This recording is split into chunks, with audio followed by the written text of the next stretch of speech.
দ্বিতীয় যে কাজটি আমাকে এখন সব থেকে বেশি করতে হবে সেটা হচ্ছে, রমজান মাসে আমরা যারা সিয়াম রেখেছি, কিয়াম করেছি, দান সাদকা করেছি, আপনি হয়তো জানেন না যে আপনার পাশের ভাই সে কত টাকা দান করেছে, কত রাকাত সালাত আদায় করেছে, কত সুন্দরভাবে সিয়াম পালন করেছে, আপনি জানেন না। তো যারা এত এত নেকি করেছেন, এখন যদি সেই ইবাদতগুলো কবুল না হয়, রেজাল্ট কি হবে বলেন তো দেখি। যে যত বেশি মেহনত করেছেন, রাত ভরে জেগে কিয়াম করেছেন, কোরআন খতম করেছেন কয়েকবার, এত দান সাদকা করেছেন, কষ্ট করে সিয়াম রেখেছেন, এখন এগুলো যদি আল্লাহর কাছে কবুল না হয়, এর রেজাল্ট কি হবে? আর জেনে নেন, ইবাদত করলেই যে কবুল হয় এমন কিন্তু না, বরং আল্লাহ সুবহানাহু ওয়া তাআলা কি বলেছেন, ওয়াকাদিমনা ইলা মা আমিলু মিন আমালিন ফাজআলনাহু হাবাআম মানসুরা। কতক ব্যক্তির ইবাদত পাহাড় সমান স্তূপ হয়ে যাবে, আমি সেই আমলগুলোর দিকে নজর দেব। আল্লাহ বলছেন সে আমলগুলো আমার কাছে পেশ করা হবে, ফাজআলনাহু হাবাআম মানসুরা, আর আমি আল্লাহ সেগুলোকে ধুলোয় বিক্ষিপ্ত করে উড়িয়ে দেব, মানে ধূলিসাৎ করে দেওয়া হবে, গ্রহণ করবেন না আল্লাহ। তার মানে বোঝা যাচ্ছে যে কতক ব্যক্তির ইবাদত কবুল হয় না, তারা কি হবে? ক্ষতিগ্রস্ত হবে, লাঞ্ছিত হবে। যার ইবাদতই নাই, নেকি নাই, সে কি হবে? লাঞ্ছিত হবে। এজন্য আল্লাহ সুবহানাহু ওয়া তাআলা কোরআনে এই আয়াত নাযিল করে দিয়েছেন, যেটা সূরা গাশিয়ার মধ্যে প্রত্যেক জুমায় আপনি শুনে থাকেন, আমিলাতুন নাসিবা তাসলা নারান হামিয়া। কতক ব্যক্তির আমলের কারণে সে জাহান্নামে পতিত হবে, আমল করে জাহান্নামে। এই আমল পাপ আমল নয়, নেক আমলই করেছে, কিন্তু কবুলযোগ্য আমল হয়নি বিদায় তাকে জাহান্নামে যেতে হবে। তো এই জন্যে ভাববেন না যে আমি আমল করেছি, কবুল হলে হলো, না হলে নাই, এমনটা মুমিন বান্দা হয় না।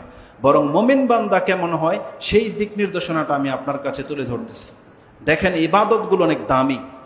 যে ইবাদতগুলো আমরা প্রতিনিয়ত করি, তার মধ্য থেকে কোনো একটা ইবাদত যদি আল্লাহর কাছে কবুল হয়ে যায়, এটা আপনার আমার জান্নাতে যাওয়ার জন্য যথেষ্ট হয়ে যাবে।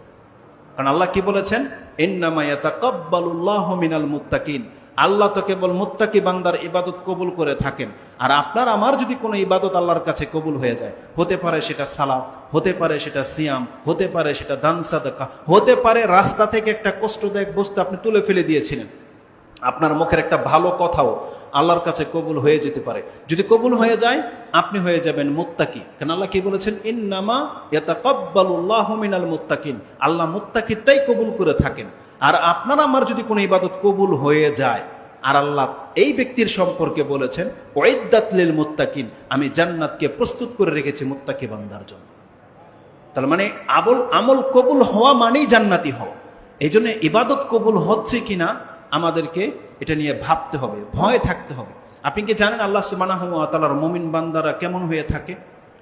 আমরা আসলে আমাদের ইবাদতগুলো করেছি, রমজান অতিবাহিত হয়ে গেছে 4 দিন হয়েছে মাত্র, তাতে আপনি বলতে পারেন না কে কয়জন বলেছেন আল্লাহর কাছে যে আল্লাহ আমার এই সিয়ামগুলো তুমি কবুল করো, আল্লাহ আমার এই দান সাদকাগুলো কবুল করো। কে অন্তর থেকে বারবার বলেছেন এটা? এরকমের লোক পাওয়াটা মুশকিল। আমরা ইবাদত তো করি, কিন্তু সত্যিকার অর্থে অন্তর থেকে আল্লাহর কাছে এটা দাবি জানিয়েছি, এই রকমের লোক আপনি খুঁজে পাবেন না। আমি হয়তো বললে অনেকে হাত তুলে ফেলতে পারেন, কিন্তু এটা লজ্জার বিষয় যে আমি নিশ্চিত আমি যেটা ডিমান্ড করতেছি এরকমের লোক একজনও হাত তুলতে পারবেন না যে সত্যি এই 4 দিনে আমি 1000 বার বলেছি আল্লাহর কাছে যে আল্লাহ তুমি আমার ইবাদতগুলো কবুল করো। কারণ আমাদের এই শিক্ষাই দেওয়া হয়নি। আমরা মনে করি গতানুগতিক ইবাদত করতে হয়, করেছি এমনটা। কিন্তু আপনি জানেন আল্লাহর সৎ বান্দারা কেমন হয়ে থাকে, মুমিন বান্দারা কেমন হয়ে থাকে? আমাদের সালাফ যারা অতিবাহিত হয়ে গেছে, তাদের থেকে একটা উক্তি কোট করেছেন আহমদ ইবনে রাজব ইবনে হাম্বল। রাজব ইবনে হাম্বল তার তাফসির রাজবের মধ্যে উল্লেখ করেছেন যে আমাদের সালাফ তারা আল্লাহর কাছে দোয়া করতেন 6 মাস, আল্লাহ আমাকে রমজানে পৌঁছে দাও। তারা এইভাবে দোয়া করতেন। মুআল্লা ইবনুল ফদল তিনি বলতেন, কানু ইয়াদউনা আল্লাহ সিত্তাতা আশহুরিন আল্লাহুম্মা বাল্লিগনা রমাদান। তারা বলতো 6 মাস পর্যন্ত আল্লাহ রমজানে পৌঁছে দাও, আমরা যেন রমজান মাস পেয়ে যাই, আমাদেরকে সেই তৌফিক দান করো।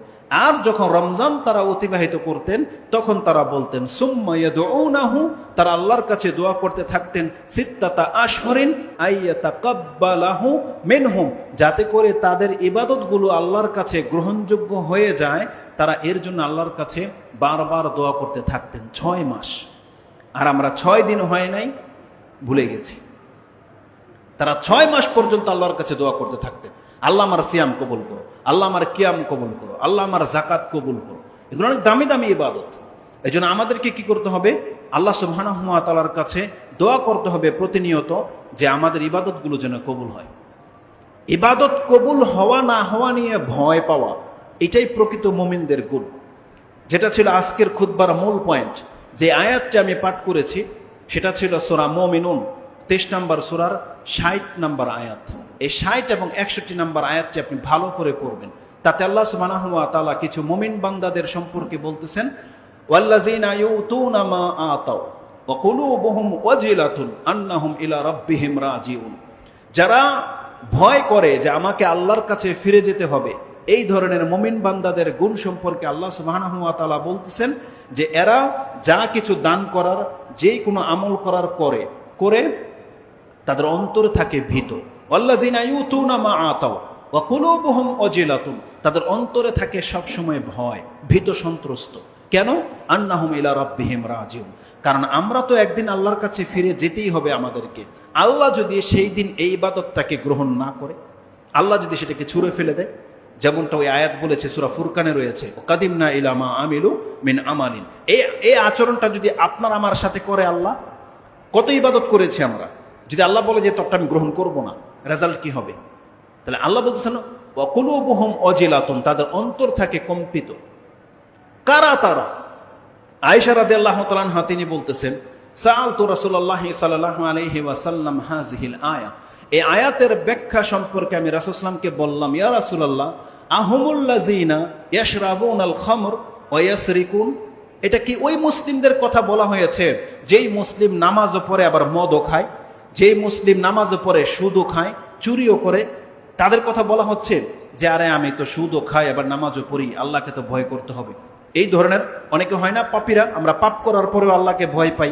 অনেক সুদখোর আছে, চোর আছে, ঘুষখোর আছে, তারাও মাঝে মাঝে আল্লাহকে ভয় পায়। তারা বলছে লা ইয়া বিনতা সিদ্দিক, এখানে কোনো চোরের কথা বলা হয়নি, এখানে কোনো সুদখোর, ঘুষখোর আর নেশাখোরের কথা বলা হয়নি, বরং এখানে ওই মুমিনদের কথা বলা হয়েছে। ওয়ালাকিন্নাহুম আল্লাযীনা ইয়াসুমুনা ওয়া ইউসাল্লুনা ওয়া ইয়াতাসাদ্দাকুনা ওয়া হুম ইয়াখাফুনা আল্লা ইয়াতাকাব্বালা মিনহুম। এটা তো ওই নামাজের কথা আলোচনা করা হচ্ছে, ওই সায়েম ব্যক্তির কথা আলোচনা করা হচ্ছে, ওই দান সাদকাকারীর সম্পর্কে আলোচনা করা হচ্ছে। তারা দান করে, সালাত আদায় করে, সিয়াম রেখেও ভয় পায় যে আল্লাহ কি আমার এগুলো কবুল করবে কি করবে না। এই ভয়কারীদের কথা বলা হয়েছে। যে একজন ব্যক্তি সালাত পড়তেছে আর ভাবতেছে আমি কি সুন্দর করে সালাতটা পড়তে পারতেছি কিনা, আল্লাহকে এটাকে গ্রহণ করবে কিনা।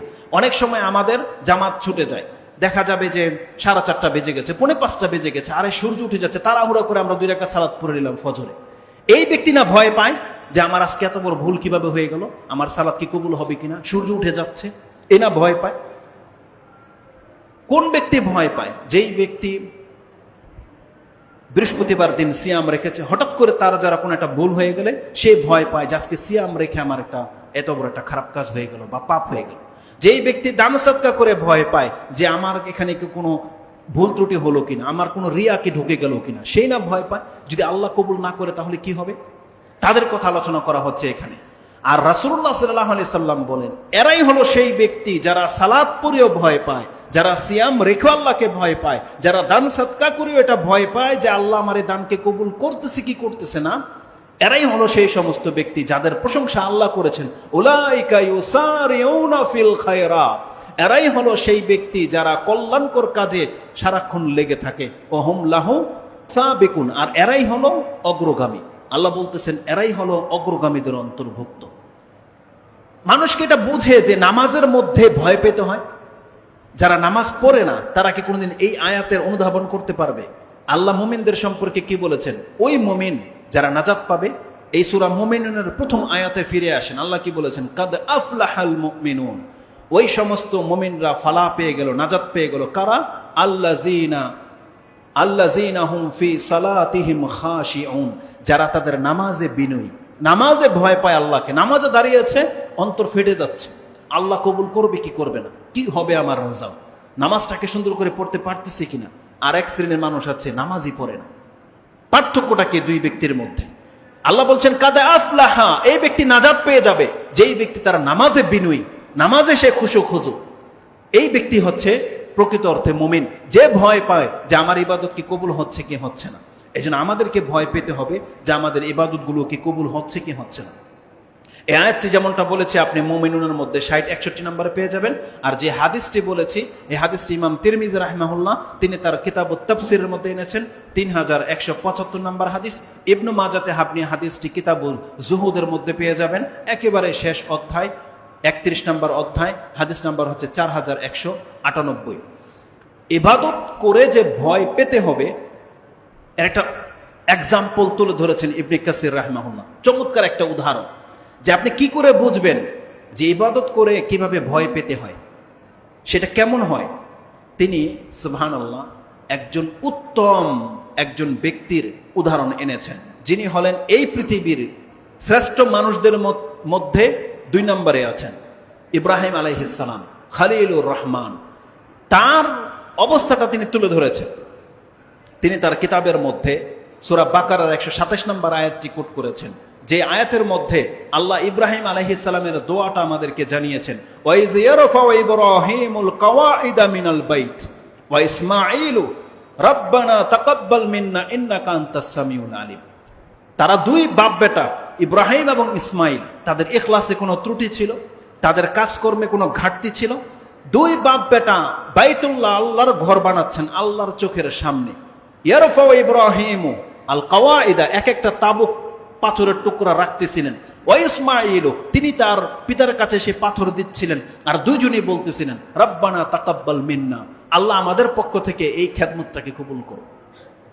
এই দোয়া উল্লেখ করেছেন ইবনে কাসির। তিনি সেখানে ওয়াহিব ইবনুল ওয়ারদা একজন তাবি বা তাবির কথা উল্লেখ করেছেন। তিনি কারা এই আয়াত পড়তেছিলেন, সুম্মা ইয়াবকি, তারপরে কেঁদে দিলেন। সে ওয়াহিব ইবনুল ওয়ারদা তিনি এই আয়াত পড়তেছিলেন আর কাঁদতেছিলেন, এবং তিনি বলতেছিলেন এইভাবে, ইয়া খলিলার রহমান তারফাউ আপনি কওয়াইদা বাইতির রহমান ওয়া আনতা মুশফিকুন আল্লাহ ইয়াতাকাব্বালা মিনক।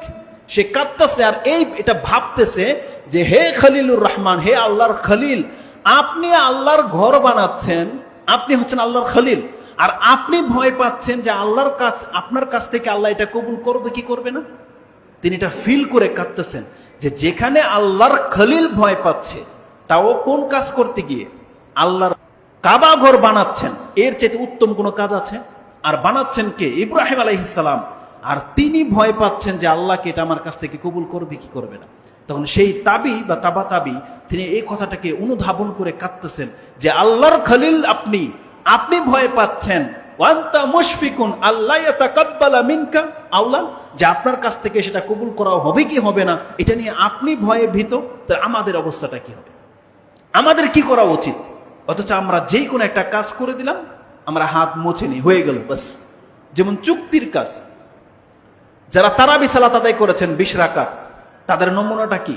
তারা কি আল্লাহকে খুশি করার জন্য সালাত আদায় করেছিলেন, নাকি ঠুমকা দায়িত্ব পালন করেছেন? শুধু নাম ফুটিয়েছেন, আমি 20 রাকাত সালাত আদায় করেছি 20 মিনিটে, কেউ 17 মিনিটে, কেউ 18 মিনিটে। আপনার মধ্যে কি কোনোদিন এই আয়াত জাগবে যে ইব্রাহিম আলাইহিস সালামের মতন ব্যক্তি আল্লাহর কাছে বলতে হয় আল্লাহুম্মা তাকাব্বাল মিন্না, আল্লাহ তুমি আমার কাছ থেকে এটা কবুল করো? তাকে কেন বলতে হবে এই কথা?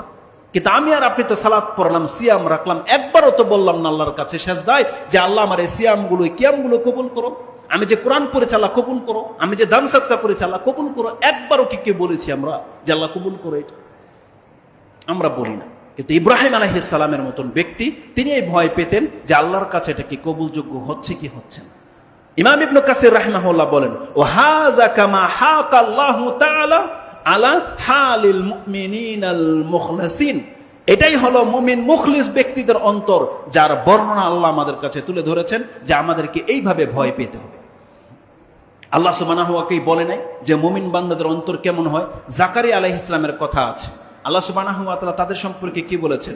যে তারা আল্লাহকে ডাকতো রাগাবান ওয়া রাহাবান ওয়া কানু লানা খাশিইন, তারা ছিল এমন ব্যক্তি যারা আমাকে ডাকতো রাগাবা ওয়া রাহাবা, প্রত্যাশার সাথে এবং ভীত সন্ত্রস্ত হয়ে। এটা আপনি পেয়ে যাবেন সূরা আম্বিয়ার 90 নম্বর আয়াতে, 21 নম্বর সূরা 90, 91 নম্বর আয়াতে এই কথাগুলো পেয়ে যাবেন যে জাকারিয়া আলাইহিস সালাম এবং তার পরিবার ছিল এমন যে তারা আমাকে ডাকতো ভয়ের সাথে, প্রত্যাশার সাথে, আশাও রাখতো আবার ভয়ও পেত। সূরা সাজদার মধ্যে আল্লাহ কি বলেছেন?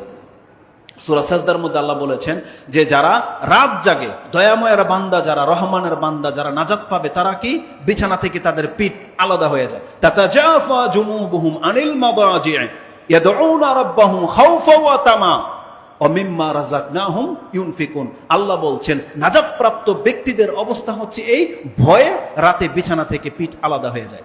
ওয়ায়াদউনা রাগাবা ওয়া রাহাবা, এবং তারা আল্লাহকে ডাকে ভয়ের সাথে, ভীতির সাথে এবং প্রত্যাশার সাথে, এবং তাদেরকে আমি যে রিজিক দিয়েছি তা থেকে তারা খরচ করে।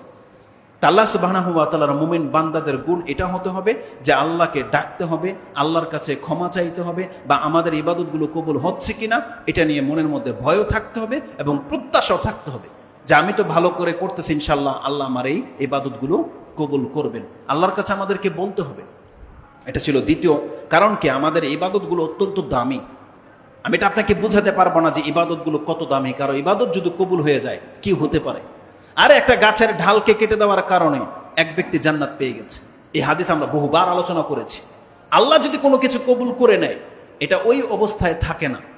রাসূল সাল্লাল্লাহু আলাইহি ওয়াসাল্লাম দান সৎকার ক্ষেত্রে কি করেছেন যে একজন মুসলিম যদি মা মিন মুসলিমিন রাজুলিন মুসলিমিন ইয়াতাসাদ্দাকু বিকাসবিন তাইয়্যিব, যদি সে তার হালাল ইনকাম থেকে একটা খেজুর পরিমাণেরও যদি কোনো কিছু দান করে, ইয়াতাকাব্বালুল্লাহু বিয়ামিনিহি, আল্লাহ সেটা তার ডান হাতে গ্রহণ করেন।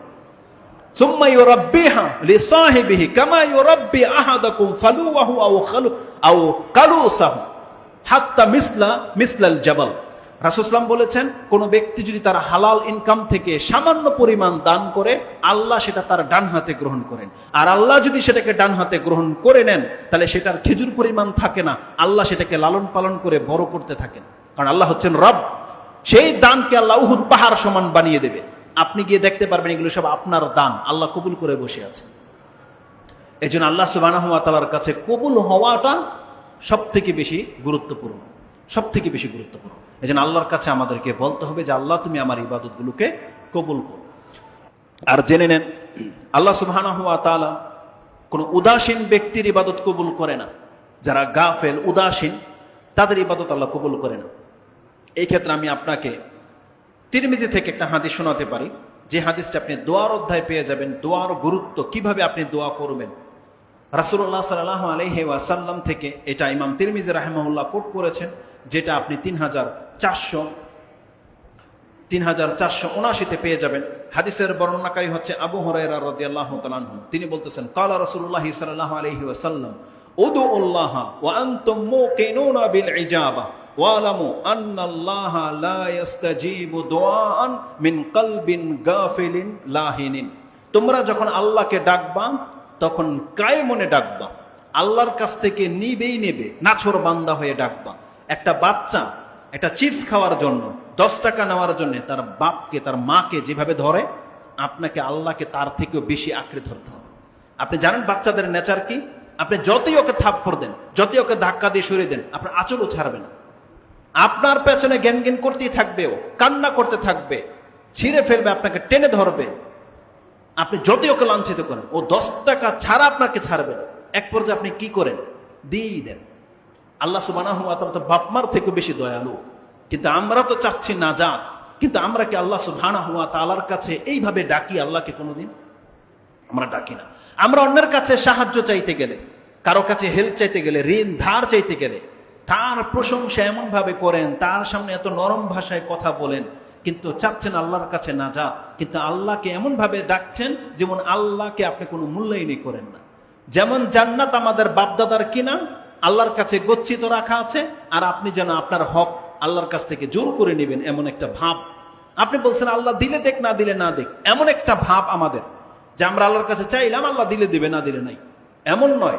নাজাত আমাকে লাগবে, আর আল্লাহ যদি আমাদেরকে নাজাত না দেন, পৃথিবীর কিন্তু কোনো ক্ষমতাবান শক্তিধর নাই যে আমাকে সেই নাজাত এনে দেবে। অতএব জান্নাত যেহেতু আল্লাহর, আর আল্লাহ যাকে চায় তাকে দেবেন, এই জন্য আল্লাহর কাছ থেকে নিতে হলে ভদ্রভাবেই নিতে হবে, যেইভাবে আল্লাহকে সন্তুষ্ট করা যায়।